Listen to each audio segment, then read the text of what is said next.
Good afternoon. My name is Julie Davis, Senior Director of Workforce and Industry Initiatives for the Association of Equipment Manufacturers. And I am very pleased to be here to help moderate and lead the discussion of this webinar. On behalf of AEM, I want to welcome you all to the Peer-to-Peer Workforce Solutions panel. And I also want to give a special thank you to our Member Education webinar series sponsors, Ascent, Prime 46, Duramark Technologies, Sherwin-Williams, Microsoft, Serco USA for their support of this program. And now I'm pleased to introduce our panelists, Deb Franklin, Stacy Hickett, and I did that wrong again, and Kelly Peterson. So a little bit about Deb. Deb is the Vice President of Human Resources and Academy Class Americas and the Global Director of Human Resources for the Americas. She has 30 years experience practicing human resources and earned a reputation as an expert. She oversees human resources for multiple business locations throughout the United States, Canada, and South Americas. And Deb is also the current chair of the AEM Workforce Committee. Stacy is the Vice President of HR and Talent Development at Duramark Technologies. Stacy has a broad background in running sales and operation teams, but her passion lies in training, people development, and organizational health. At Duramark Technologies, she taps into this passion to focus on the company's people, training, and various programs, including the comprehensive Next Level Leaders curriculum. And Stacy also participates on the AEM Workforce Committee. Kelly is the Human Resources Representative at Condex Corporation, and Kelly has deep roots in the agriculture industry, going all the way back to growing up on a small dairy farm in Wisconsin.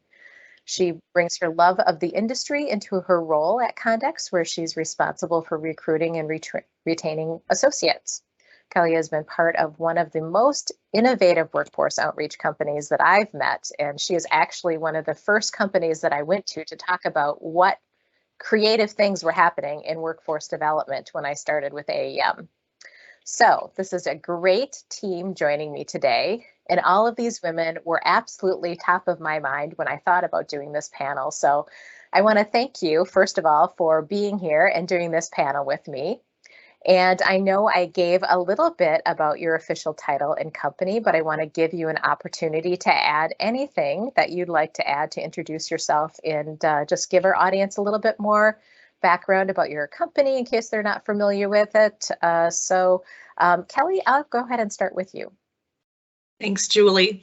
So as Julie mentioned, my name is Kelly Peterson, and I work in the Human Resources Department at Condex Corporation in Lamira, Wisconsin.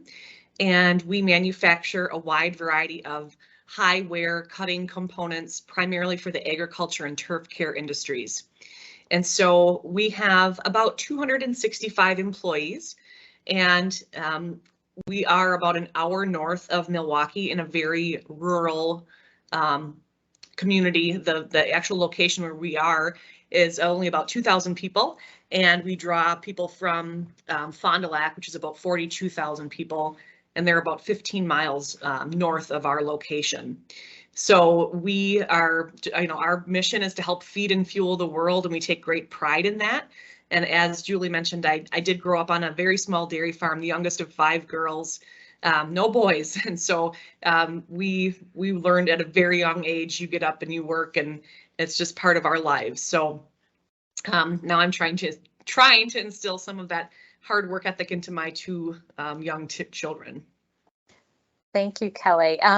Deb, I am going to ask you to turn your camera off and back on because I don't see you, although maybe some people see you. So if you can do that, that would be great. And while you do that, Stacy, I am going to have you give a little bit more of an introduction to yourself. And also say your last name, because I am sorry, even though I practiced, I still messed it up. So that's all right. Thank you, Julie. So my name is Stacy Hickett. Hickett like cricket. It's Flemish. I've been with that for 34 years of marriage and have to keep explaining it, but I appreciate you letting us be on this panel. I am with Duramark Technologies. We're based in Westfield, Indiana. So it's just a northern suburb of Indianapolis, Indiana. And we make durable labels for the industrial manufacturing market. So that could be anything from warning, cautious, notice labels to logo labels. We have a small office in Seattle. We have one of the few digital printers in the United States so that we can print durable labels very, very quickly, very short lead times. I tell you same day, but my salespeople and the production people would kill me if I said that, but it could be same day. So we're growing like crazy. You know, it's a great company, but we are in a area where there is lots of competition for us. So lots of manufacturing right next door, on down the street, and then just in Indianapolis. So Kelly may have been rural trying to find people. I'm trying to be very, very competitive, you know, in our environment. And so keep that in mind as we talk a little bit about some of the ways that we're hiring and retaining people. So. All right. And Deb, I have to say, I'm still not seeing you, although to let our audience know, we all were seeing her in our green room. So I'm not sure what's happening there. But Deb, I'm going to invite you to go ahead and share with us a little bit more. And it looks like you're on mute as well. Share a little bit more about your background. Thank you. Can you see me now, Stacy or Kelly? My camera's not on? Okay. Well, just, you know, imagine someone maybe 30 years younger than I am. So I'm with Klaas, and we are a German-based manufacturer of harvesting equipment and solutions. We've got about a little under 12,000 employees globally, and I am the Vice President of HR for the Americas. So talk about a diverse hiring and recruiting when you're looking at Argentina and Brazil versus rural areas of Nebraska, and also rural areas of Canada. So it's a little bit of a unique challenge geographically, but also we're recruiting for production people, we're recruiting for the sales company, and also recruiting for the retail company. So we have wholesale, production, and retail. So it's a challenge anyway. So that's a little bit about it. Again, Klaas is an amazing company, and it's we're really trying to grow, and North America is really in focus as far as our ability to grow. So really excited to spend the next few minutes with y'all. Thank you, Deb. I have a question to ask, but I also am going to say that as we were waiting for this, we were all talking about, oh, Deb, there you are. Wonderful. We were all talking about what our hiring challenges were and how many open positions we had and all of that good stuff. So maybe you can season our question a little bit with that. But how have you seen the workforce pipeline in terms of recruiting, the worker pool retention change over the past 10 years? And Stacy, I'm going to have you kick that one off, I guess. Yeah, so for us, it's such a roller coaster for us. I was mentioning earlier that we were having horrible problems trying to get people in our production floor. Then I would find a lot of production folks and couldn't find a salesperson or couldn't find a front office.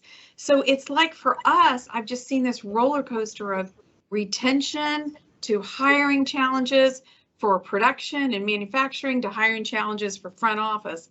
A year ago, if I was trying to hire for a salesperson, I'd get 150 to 200 resumes. I have an opening for a sales position right now.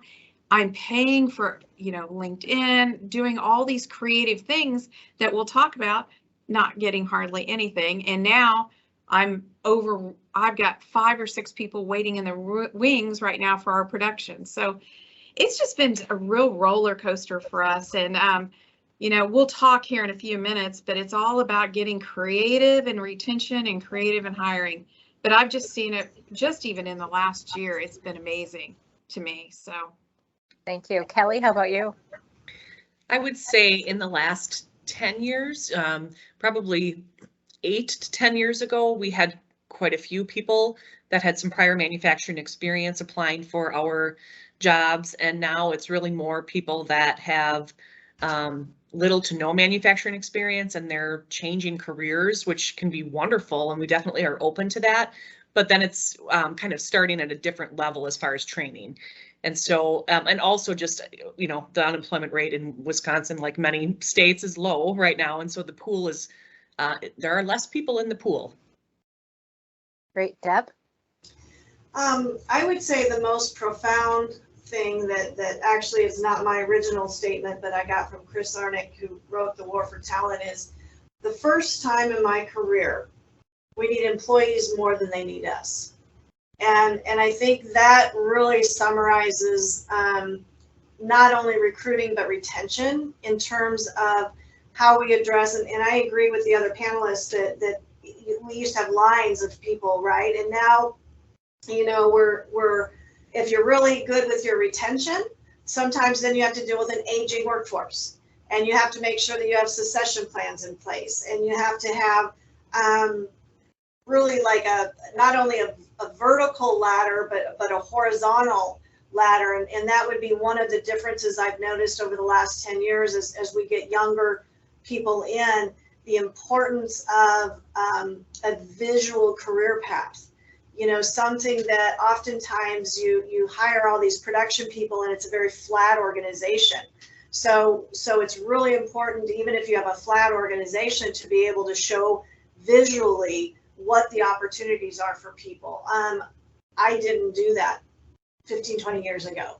You know, I had lines of people that wanted to come and work. And so again, I think it's a different mindset. Again, we need them more than they need us.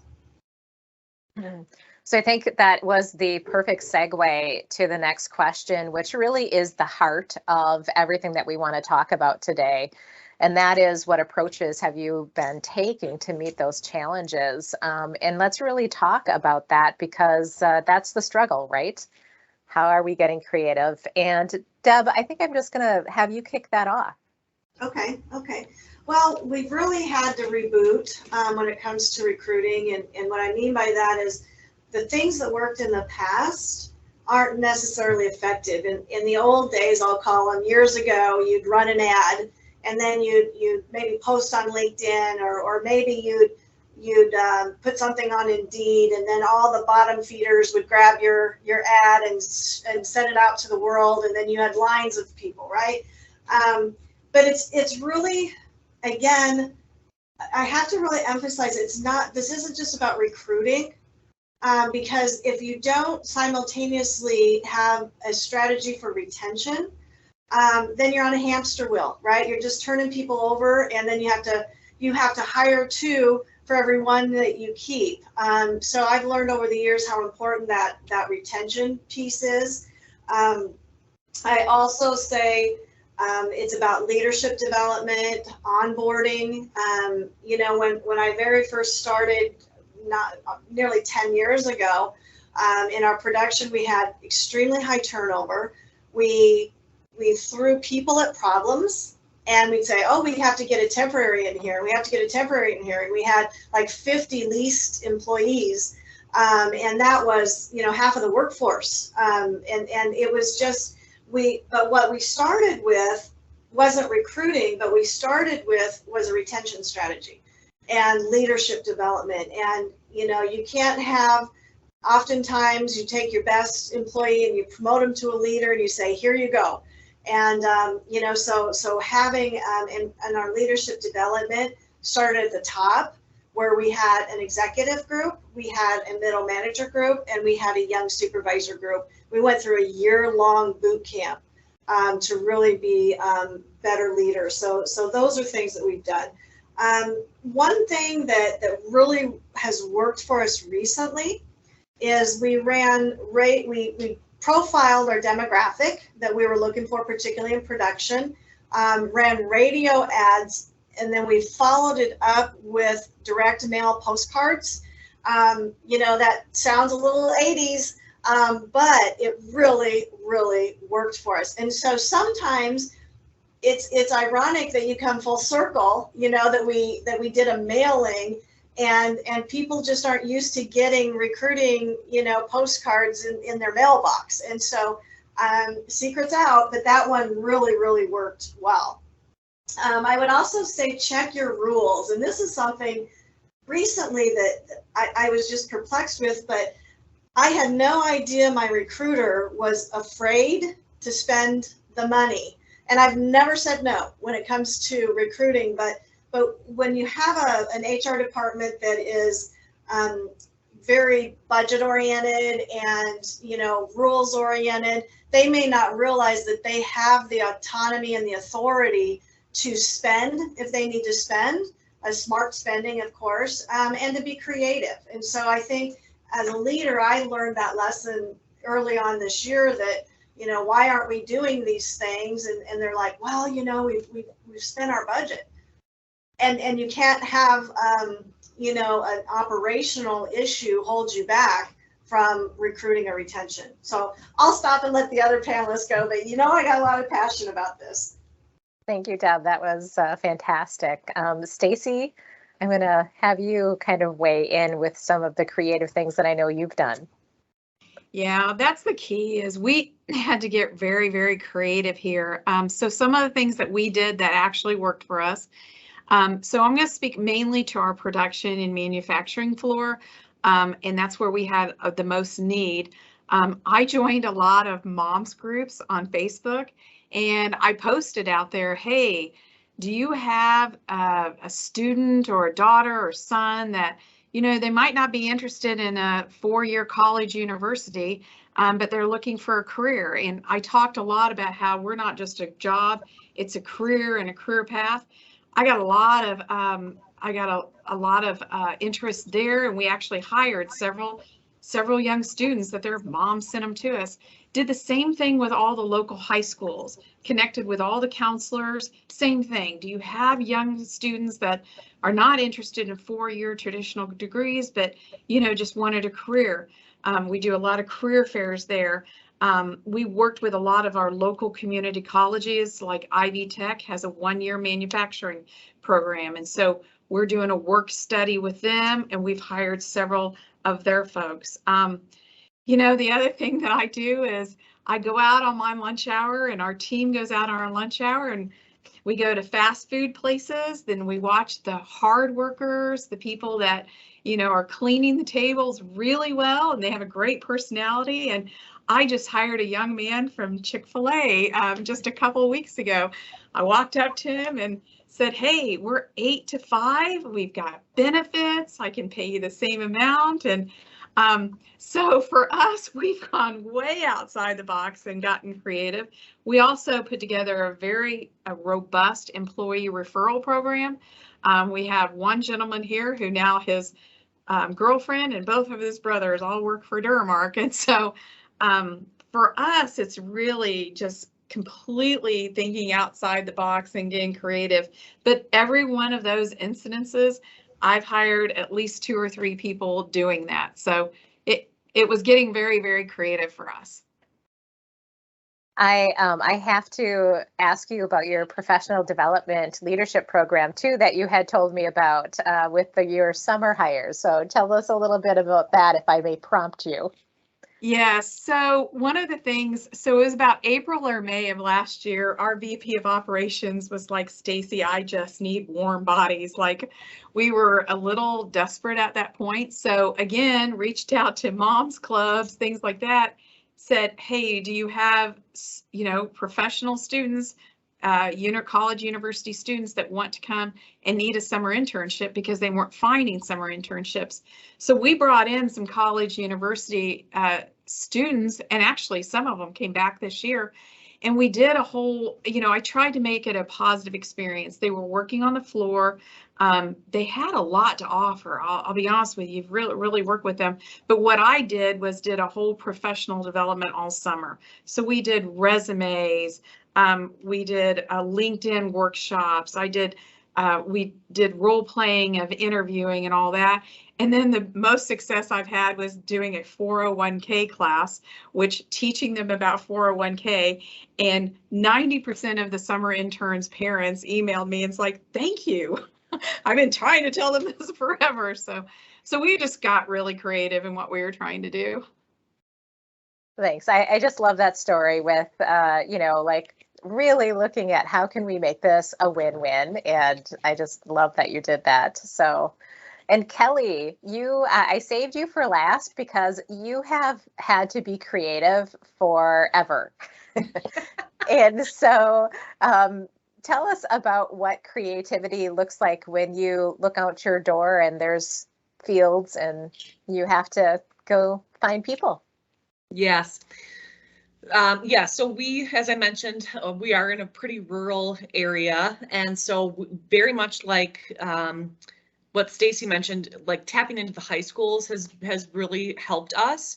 And so we, within a 30-mile radius, we do have quite a few high schools that we can go to. And I have done similar things as far as going right into the high schools, connecting specifically with the tech ed teachers.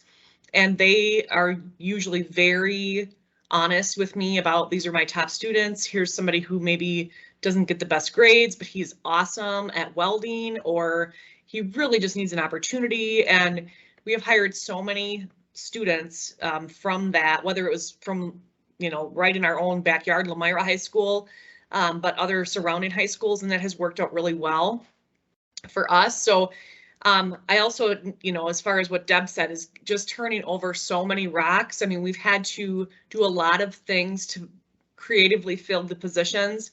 And once people get into our facility, and Julie, I think you had a tour of our facility, right? It's just an absolutely beautiful facility. It's climate controlled, which is awesome on a day like today when it's very hot and sticky out there. And, people can come in and see what a beautiful environment we offer our employees, that we really, really care about, the type of work and environment that they're in. So back to the high school situation, we've had students that come in and then they bring 3 friends with them. And, one of the things we've had a lot of luck with in the last year or so is these high school students that, again, they're maybe unsure of what they want to do. So they might want to go to school, but they're not sure what they want to go for. But right now they really just want to make money. And I will tell you, they are so willing to learn. We have a handful right now of young people that they want to learn how to run machines because it gets more experience in their tool belt. And do they know everything? Absolutely not. But they are good listeners. They have, for the most part, really good attendance. They live pretty local, so they're not super worried about the gas prices because they live pretty close. A lot of them are still on their parents' insurance. I mean, I know those are things that, to them, the things, they really want to make money and they want to learn. And so we've had just wonderful luck with that. And sometimes we take a chance. We say, okay, this kid doesn't know anything, but he is eager and he has really good attendance and he asks some really good questions. And honestly, it's been very rewarding both ways. I had somebody's dad call me. I mean, I know, here we go. You wonder, like, is the parents are calling? But I had a kid's dad call me and he just said, thank you so much for taking a chance on my kid, because he came in there with, other than like 2 tech ed classes that he had in high school, he had no prior experience. I think he worked on a farm, for like a summer job when he was in high school. And I said to the dad, thank you for raising a kid that comes to work every day, because that's not easy to find sometimes. So, but we've done other things like on-site job fairs, radio ads have been pretty good for us. And our referral program is very good. We had one mom, and I will tell you this quick story.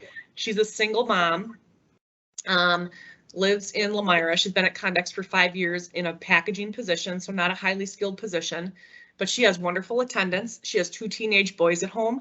She referred 5 of their friends, and our referral bonus is $2,000.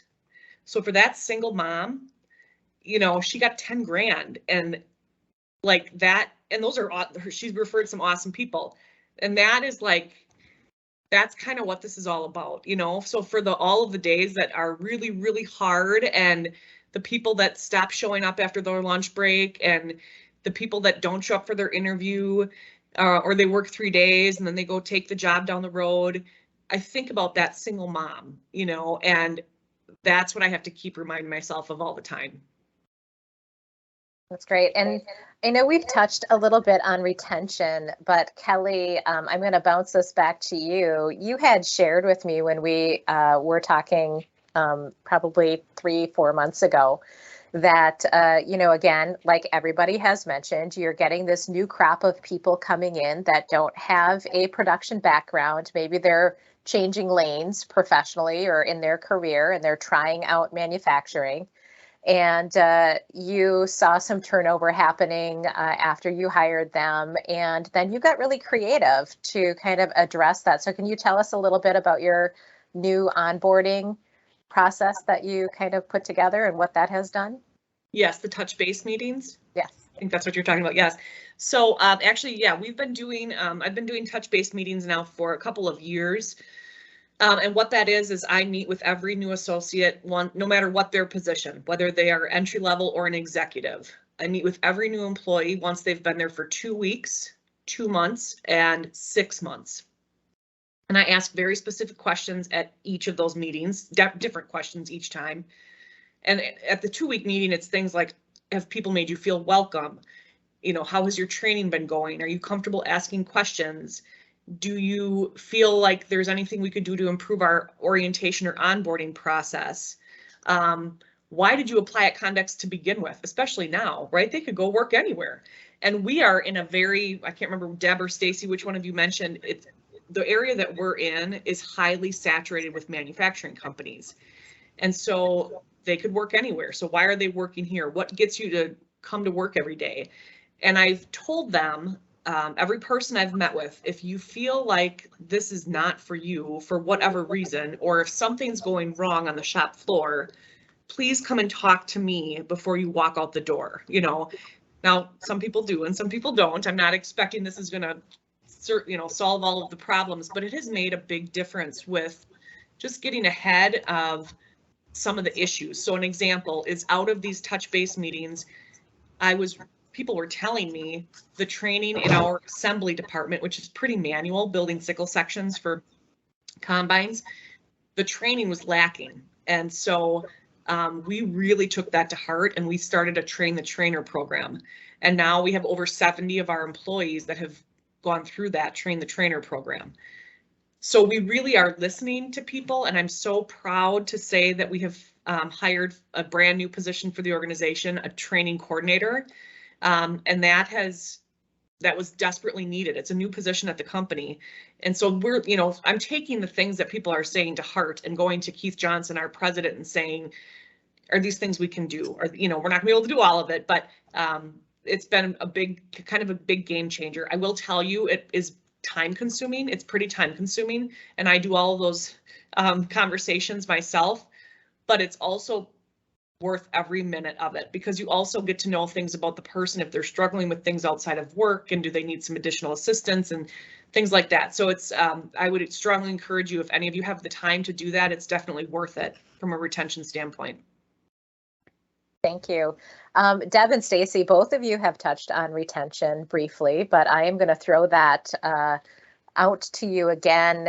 If there are some specific things that you're doing in the area of retention, go ahead and jump in because I know that both of you probably have some specifics that you can share. Yeah, I'll go. For us, you know, it's like Kelly said, the touch base, you know, after the orientation, we try and create our onboarding, you know, to be, you know, very robust as possible. We also do continuous training. We do career pathing for every employee so that they know opportunities that they might have. And we also have like a fun and charitable committee, you know, where we set aside a budget and every single month we do something for wellness, we do something for charity, and we do something for fun, whether that's bringing a food truck in. This winter we did indoor putt-putt, just a wide variety of things. Sometimes we bring in do massages for the employees, but try and do something in those 3 areas every single month. We also have a very strong awards and recognition program. If your distributing our core values and really living up to our core values. We do that twice a year. We do an employee survey where we're really trying to touch base with our every single employee, and we react to all those surveys. I also, twice a year, I sit down with every single employee and ask them what's working and what's not working, and try and build an issues list for our leadership team so that we can address these things. And for us, you know, the employees really feel like they have a voice.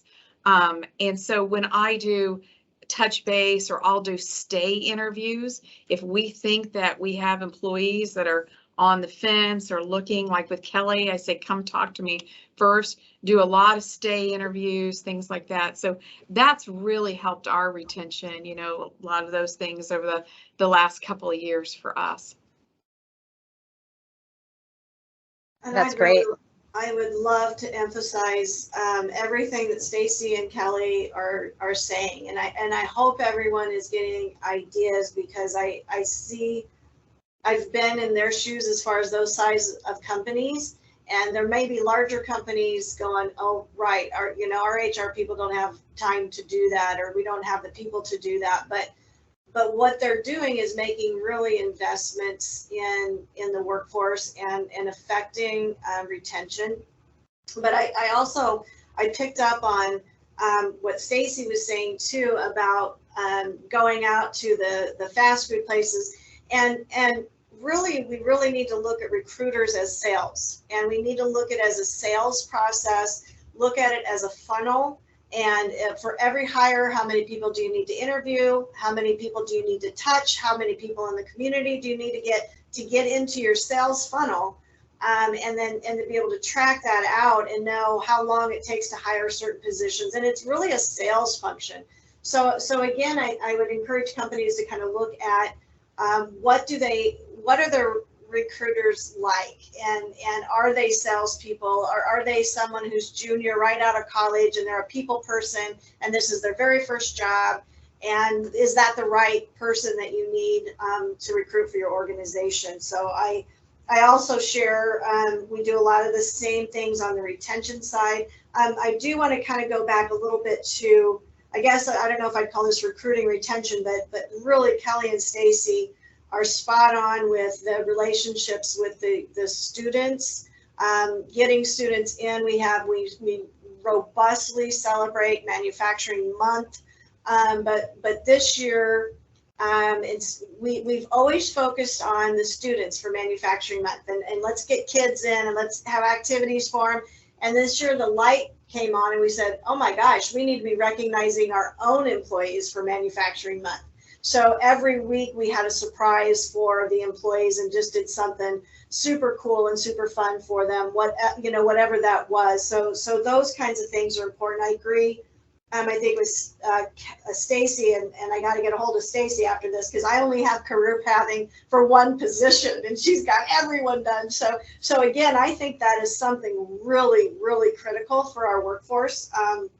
There's also something that one of my colleagues here in Omaha is using, and I really want to start this, and that's a navigator. And I don't know if your areas have a navigator, but it's through our Chamber of Commerce, and it's a part EAP, part social worker. So the idea is, and this company is Logier, and if anybody is interested, I could certainly make introductions, but I'm telling you, they have affected their attendance incredibly. And so a lot of times you get in your production positions, maybe, oh, my car broke down, so I can't come to work. And they get in these cycles, right? Where they, now my car broke down, I can't get to work, I can't pay my bills. And then, so instead of coming to work, they stay home because their car doesn't work, right? So there's all of these life things that happen.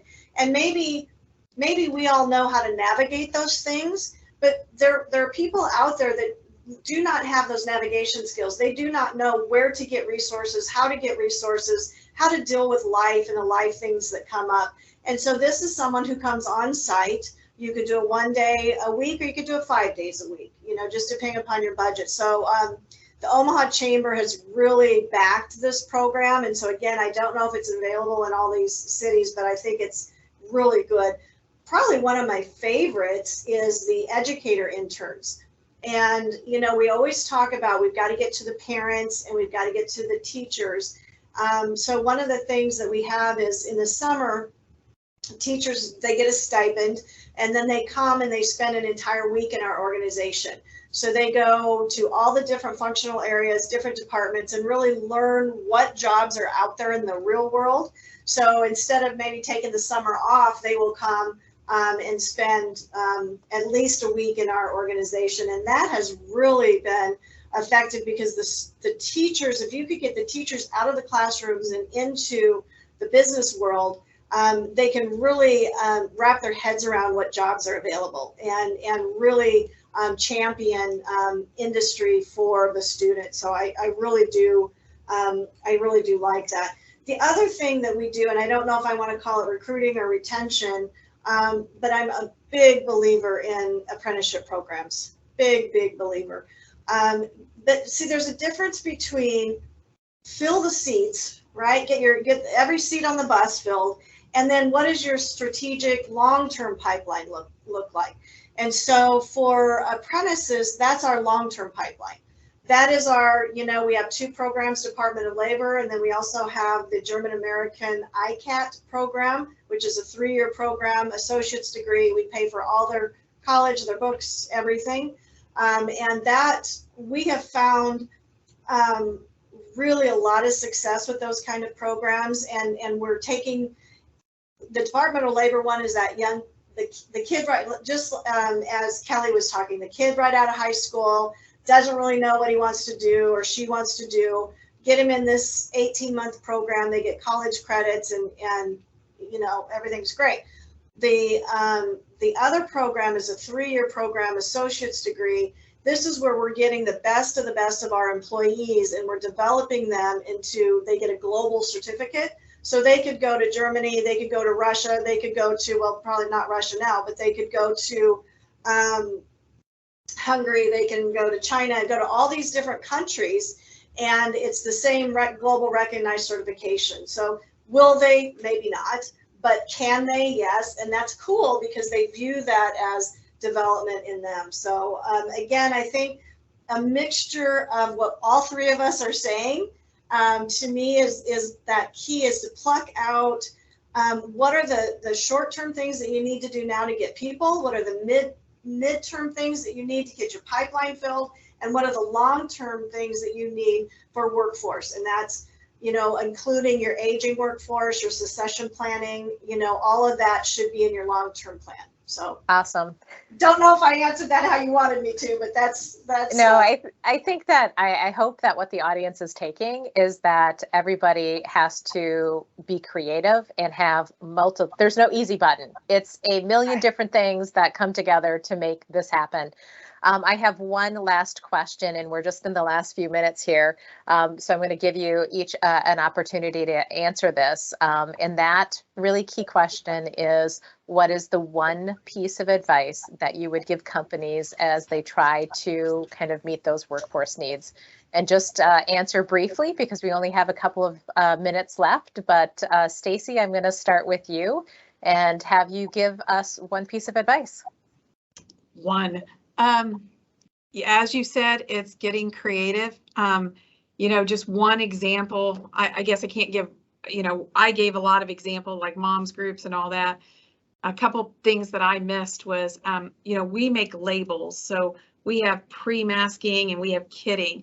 One of the things we did was reached out to a large autism network here in Indianapolis because we have some very repeatable jobs, had a huge amount of success. You know, bringing in, you know, folks high functioning autism that like and thrive on that. So it's that constant creative thinking outside the box. We are not in the world where you can just put a sign out in our, you know, in a highly trafficked area saying, hey, come work for us. And then they start coming in droves. You've got to think outside the box at this point, and that's what we're doing. And right now, I can comfortably say we're at full force in manufacturing and production. So Awesome. Kelly, how about you? Yes, I guess my piece of advice is don't be so quick to say no, that won't work. That is something that every day I'm trying to coach people at all different levels within our organization that, you know, please be open-minded about different ideas because what worked in the past is not working anymore. And so my advice is just be open to new ideas and listen to what other people have to say. Awesome. And Deb, really quick, what's your piece of advice? Okay, my piece of advice is really understand that this is a business issue. It's not an HR issue. And if your head of HR is not truly strategic and understanding of what needs to be done, then executives need to engage in it. Operations executives, managers need to and either engage or provide the support that the HR team needs. Conversely, the HR people need to be strategic minded, they need to be open minded, they need to be creative, and not say, well, I ran an ad and no one came. You know, so there's a proactiveness that's required, but again, I think executives really need to understand that this is a business issue, not really an HR issue. The HR people spent their last 3 years playing school nurse, and God knows what else HR people, they always get stuck with the vending guy and the receptionist, right? So if you really want your HR person to be strategic, have them working on strategic workforce issues. And that is a business issue. So that's my advice. That was great advice from all of you. We do have one question, which I'm going to just ask one of you to raise your hand and answer. And that is, have any of you used metrics to understand why employees are leaving? And if so, what have those metrics shown to be maybe the top 3 reasons why employees have moved on? Deb? All right, so I have absolutely. We need to have, we should be keeping those metrics all the time of why people leave. I would say you really have to peel the onion layer back to find out why they really left. So the exit interview isn't always accurate. It's all about the time that you do it, but usually it's, they'll say it's pay, or they'll say it's their supervisor, or didn't like the job. You know, so you really got to peel into what the data is telling you, and it has to be extremely safe. The timing has to be right because they're going to lie to you on their last day. I mean, they're just going to. That's just how it works. So if you wait long enough to do, and you have to have a neutral person to make it safe to get the data to make sure you understand. Because if you document pay, it really may not be pay. They may have just had a jerk for a supervisor and they just didn't want to say anything. So again. Yes, you should be keeping track of those, but you also should be making sure that it's accurate information that you're getting. Any insights as to reasons why, or do you feel like it just depends on the business? I think it depends upon the business. It really does.